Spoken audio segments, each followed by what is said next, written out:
Good morning, gamers. Welcome back. I am the AMDM Lee. This is my cup of coffee, and you're watching BridgeWater Knights.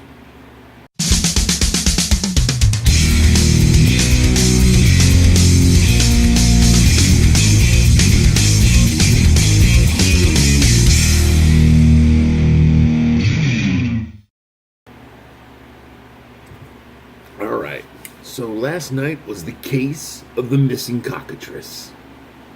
Our intrepid adventurers, having defeated the druid that had been locked in a tree and finding out that he was possibly the legendary druid that had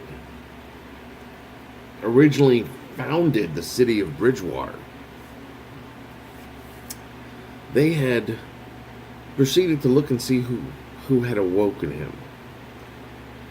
One of the members went to go see their contact in the mob, Julio Broadtoe, and proceeded to find out that he was going to be out investigating or surveying the damaged areas, along with a couple of city council members,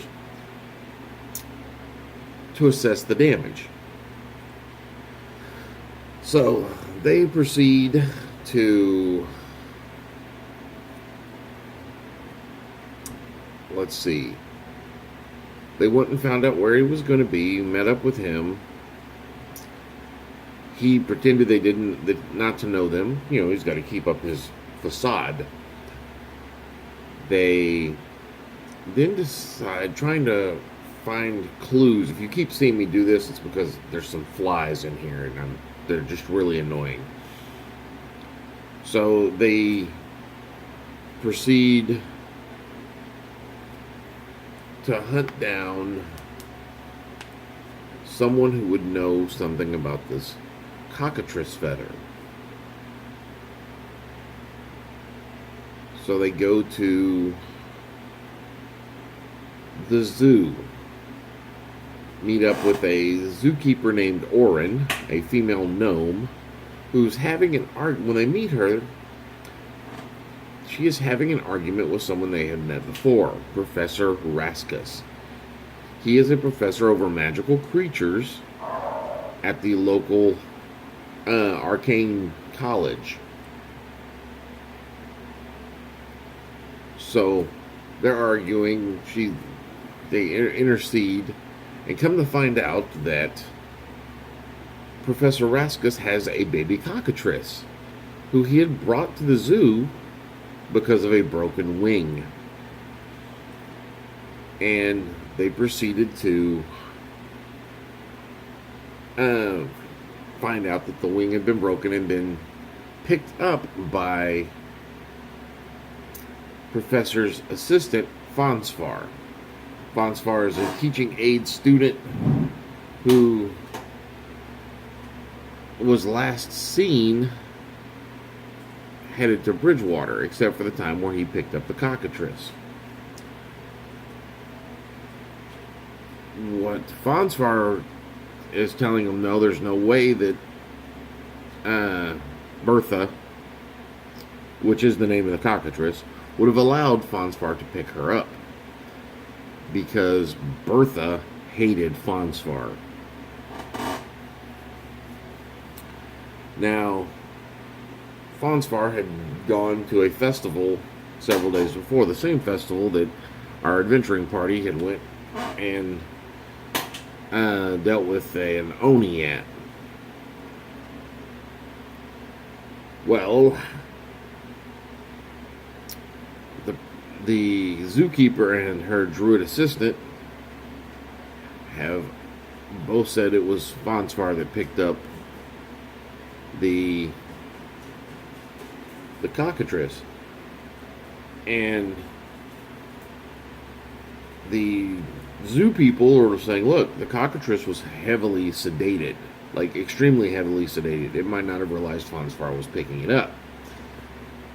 The professor's like, look, Fonsfar would not have he's not back yet. We don't know where he's at. So they go find out that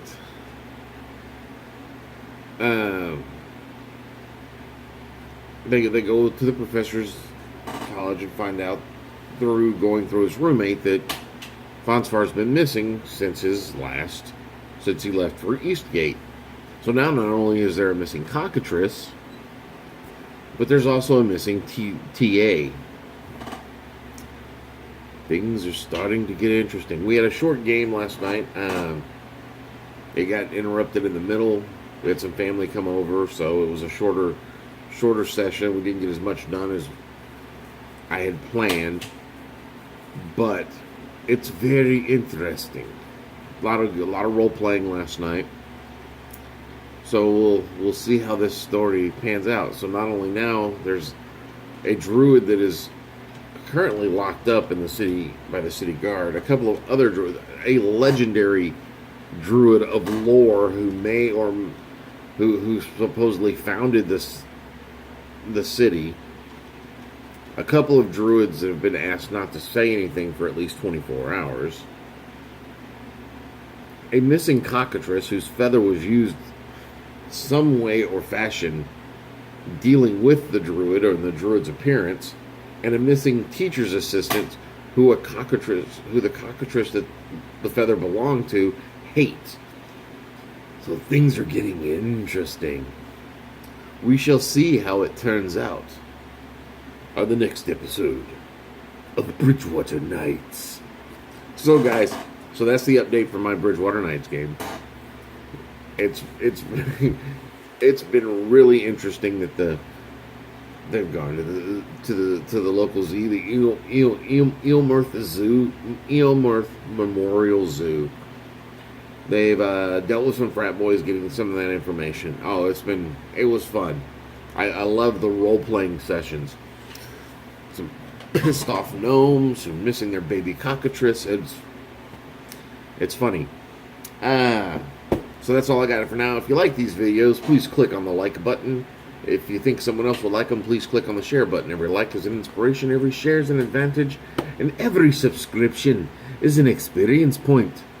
Help me reach 300 experience points so I can get the second level. That's all I've got for now, so go roll some dice.